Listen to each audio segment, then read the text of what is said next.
Hello millionaires. Hello millionaires. நம்ம எல்லாருக்கும் Deadpool மாதிரி ஹீலிங் பவரும் எக்ஸ்மேன் மாரி ரீஜெனரேட்டிவ் பவர் இருக்குன்னு சொன்னா உங்களால் நம்ப முடியுமா? அதை பற்றி தான் இந்த வீடியோவில் பார்க்க போகிறோம்.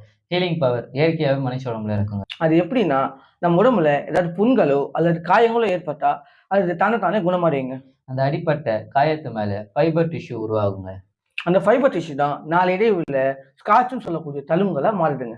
அது போல ரீஜெனரேட்டிவ் பவரும் மனுஷ உடம்புல இயற்கையாகவே இருக்குங்க. அது எப்படின்னா, நம்ம உடம்புல எந்த ஒரு பகுதியை வெட்டினாலும் அது திரும்பி வளராதுங்க. ஆனா லிவர்னு சொல்லக்கூடிய கல்லீரலை எத்தனை வாட்டி வெட்டினாலும் அது மீள்வாக்கும் திறன் மூலியமா திரும்ப வளருங்க. ஒரு லிவர் 50% டேமேஜ் ஆனா கூட தன்னைத்தானே குணப்படுத்த முடியுங்க.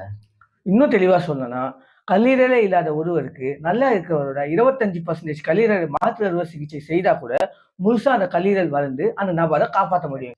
நல்லா குடிக்கிறவங்க ஒருத்தங்க திடீர்னு குடியை நிறுத்திட்டாங்கன்னா அவங்களோட கல்லீரல் தன்னைத்தானே அதை குணப்படுத்திக்க ஆரம்பிச்சிடாங்க. அது போல மனிதர்களோட எலும்பு உடைந்தாலோ அல்லது முறிந்தாலோ அது மீள்வாக்கும் திறன் மூலயமா திரும்பி வளருங்க. அதே போல சில உயிரினங்களுக்கும் மீள்வாக்கும் திறன் என்று சொல்லக்கூடிய ரீஜெனரேட்டிங் பவர் இருக்குன்னு சொன்னா உங்களால நம்ப முடியுமா? ஆக்சலூட்டின்னு ஒரு உயிரினம் இருக்குங்க. பார்ட்ஸை வெட்டினாலும் 1000 வாட்டி வெட்டினாலும் அந்த பார்ட்ஸ் தானாவே வளருங்க. எதுக்காக இது இவ்வளவு ஸ்பெஷலா இருக்குன்னா, கேட்டலேஸ் ஜீன். இந்த கேட்டலேஸ் ஜீன் மனிதர்களோட எலும்புக்குள்ளேயே இருக்குங்க. அதனாலதான் எலும்பு உடைந்தா அது திரும்பி வளருதுங்க. ஆனா இது மட்டும் இல்லாம PSP gene, FF tube gene and TGF petal gene சில ஜீன்கள் இருக்கிறதுனாலையும் இது எந்த பார்ட் வெட்டினாலும் திரும்பி வளருதுங்க. இதனாலேயே பல ஆராய்ச்சியாளர்கள் இந்த ஜீன்கள் மட்டும்தான் இதுக்கு உதவுதா இல்ல வேற ஏதாவது ஜீன்கள் இருக்கிறான்றத ஆராய்ச்சி பண்ணிட்டு வராங்க.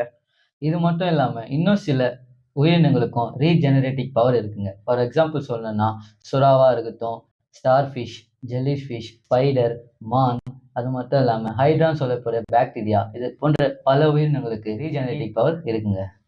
நாங்க அடுத்தடுத்த வீடியோல போஸ்ட் பண்றோம். இந்த வீடியோ உங்களுக்கு பிடிச்சிருந்தா லைக் பண்ணுங்க, ஷேர் பண்ணுங்க, கமெண்ட் பண்ணுங்க, மறக்காம ராசி மில்லியனுக்கு சப்ஸ்கிரைப் மறக்காம சர்ப்ரைஸ் பண்ணுங்க. தேங்க்யூ.